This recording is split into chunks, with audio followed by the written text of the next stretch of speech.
You're walking to your car. Alone. Late. A man asked for directions. Something in your gut says, run. Do you listen? Most people don't. And some of them don't come home. But a small number of people have looked a serial killer in the eye and walked away. This is how they did it. Ted Bundy killed at least 30 women. Maybe more. Nobody knows the real number. He was charming, well-dressed. He wore a fake cast on his arm. He asked for help carrying books to his car. Most women helped him. Most women didn't make it home. But one did. Her name was Carol DaRonch. Utah, 1974. Bundy approached her in a mall parking lot. He said he was a police officer. He said someone tried to break into her car. She believed him. She got in his Volkswagen. Then he tried to handcuff her. One wrist locked. The other slipped free. She fought. She got the door open. She ran into traffic and flagged down a car. That single mistake ended his run in Utah. It also gave police the evidence that eventually convicted him. One detail saved her life. Later in this video, you'll see that same detail show up again. In a different decade, with a different killer. Here's the uncomfortable truth. Survivors don't win by being braver than the victims. They win because of specific decisions. Decisions made in the first 60 seconds. Researchers who study these cases found something strange. The killers themselves, once caught, often explained exactly what worked against them. Ted Bundy told investigators this directly. He said hesitation was his biggest advantage. Politeness bought him time. Compliance bought him a second location. The moment a victim left the public space, the odds collapsed. So the first rule survivors describe again and again is simple. Never get in the car. Never go to the second location. If someone tries to move you from a public place to a private one, that is the moment to fight, scream, or run. Not later, because later rarely comes. Decades later, a different kind of predator. The Golden State Killer, Joseph DeAngelo.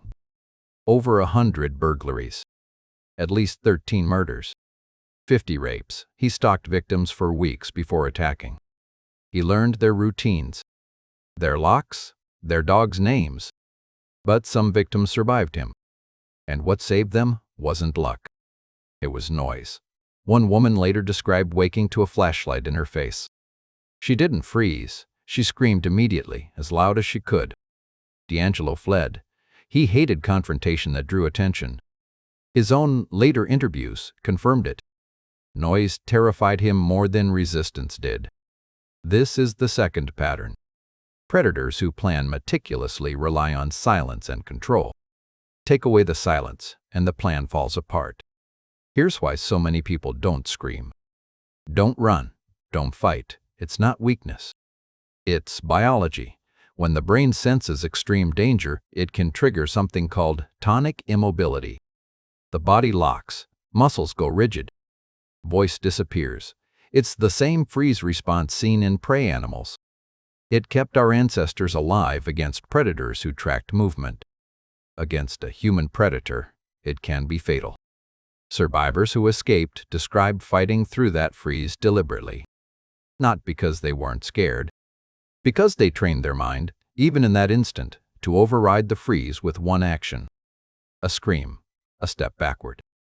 A thrown object. Anything that breaks the stillness breaks the spell. 1978. A young woman named Mary Vincent accepted a ride from a stranger. His name was Lawrence Singleton. He seemed friendly at first. Then he pulled off the highway. What happened next was horrific. He attacked her and left her for dead in a ravine. But Mary didn't stay down. Grievously injured, she climbed out. She walked, barely conscious, until she reached a road. A passing couple found her and got her to a hospital in time.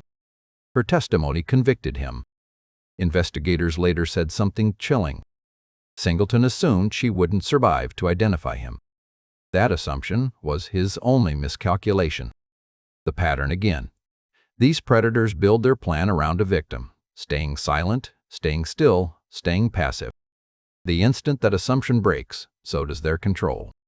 So what do all these cases have in common? Not weapons, not martial arts, not perfect composure. 3 things, over and over. 1. Refuse the second location, even if it feels rude, even if it feels crazy, even if you might be wrong. 2. Make noise immediately. Predators who rely on control and silence cannot handle a scene. 3. Fight through the freeze with one small physical action. A step, a scream, a thrown object. The body will follow the first move. None of this guarantees survival. Nothing does. But the data from decades of these cases points the same direction, again and again. Remember Carol DaRonch's loose handcuff. Almost every one of these stories has a version of that same accident. A small opening the killer didn't plan for. But it's not really an accident. It's what happens when a victim refuses to go quiet, refuses to comply completely, creates just enough friction for a mistake to happen.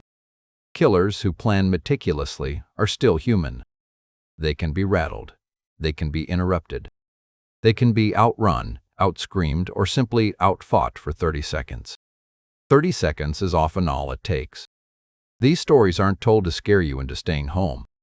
They're told because the pattern is clear, and it repeats. The victims who survived weren't superhuman. They were ordinary people who refused to freeze completely. If your instinct ever tells you something is wrong, trust it before you're polite.